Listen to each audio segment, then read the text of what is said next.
ಕನ್ನಡ ಚಿತ್ರರಂಗದ ಹಿರಿಯ ನಟಿ ಬಿ ಸರೋಜಾದೇವಿಯವರು ಇಂದು ನಿಧನ ಹೊಂದಿದ್ದಾರೆ. ಅವರಿಗೆ 87 ವರ್ಷ ವಯಸ್ಸಾಗಿತ್ತು. ಅವರಿಗೆ 2 ಮಕ್ಕಳಿದ್ದಾರೆ. ಕಳೆದ ಕೆಲವು ವರ್ಷಗಳಿಂದ ಸರೋಜಾದೇವಿಯವರು ವಯೋಸಹಜ ಕಾಯಿಲೆಯಿಂದ ಬಳಲ್ತಾ ಇದ್ರು. 6.5 ದಶಕಗಳ ಕಾಲ ಅವರು ಚಿತ್ರರಂಗದಲ್ಲಿದ್ದರು. 2019ರಲ್ಲಿ ರಿಲೀಸ್ ಆದ ಪುನೀತ್ ರಾಜ್ಕುಮಾರ್ ನಟನೆಯ ನಟ ಸಾರ್ವಭೌಮ ಅವರು ನಟಿಸಿದ ಕೊನೆಯ ಚಿತ್ರ. ಸರೋಜಾದೇವಿ ಯಶವಂತಪುರದಲ್ಲಿರೋ ಮಣಿಪಾಲ್ ಆಸ್ಪತ್ರೆಯಲ್ಲಿ ಕೊನೆಯುಸಿರೆಳೆದಿದ್ದಾರೆ. ಅವರಿಗೆ 87 ವರ್ಷಗಳಾಗಿತ್ತು. ಬಿ ಸರೋಜಾದೇವಿಯವರು ಕನ್ನಡ ಚಿತ್ರರಂಗದ ಪ್ರಮುಖ ನಟಿ. ಅವರನ್ನ ಅಭಿನಯ ಸರಸ್ವತಿ ಅಂತ ಕರೆಯಲಾಗ್ತಿತ್ತು.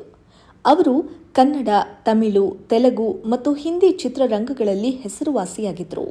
ಅವರು 1955ರಿಂದ 1984ರವರೆಗೆ ಸತತವಾಗಿ 161 ಚಿತ್ರಗಳಲ್ಲಿ ನಾಯಕಿಯಾಗಿ ನಟಿಸಿದರು. ಸರೋಜಾದೇವಿಯವರು 1969ರಲ್ಲಿ ಪದ್ಮಶ್ರೀ ಪ್ರಶಸ್ತಿ ಮತ್ತು 1992ರಲ್ಲಿ ಪದ್ಮಭೂಷಣ ಪ್ರಶಸ್ತಿಗೆ ಭಾಜನರಾಗಿದ್ದರು.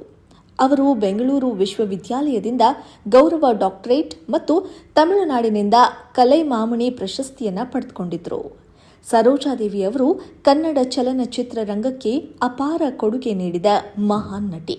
ಮಹಾಕವಿ ಕಾಳಿದಾಸ, ಕಿತ್ತೂರು ಚೆನ್ನಮ್ಮ, ಅಣ್ಣತಮ್ಮ, ಭಕ್ತ ಕನಕದಾಸ, ಬಾಳೆ ಬಂಗಾರ, ನಾಗಕನ್ಯೆ, ಬೆಟ್ಟದ ಹೂವು, ಕಸ್ತೂರಿ ನಿವಾಸ ಸೇರಿದಂತೆ ಅನೇಕ ಕನ್ನಡ ಚಿತ್ರಗಳಲ್ಲಿ ನಟಿಸಿದರು.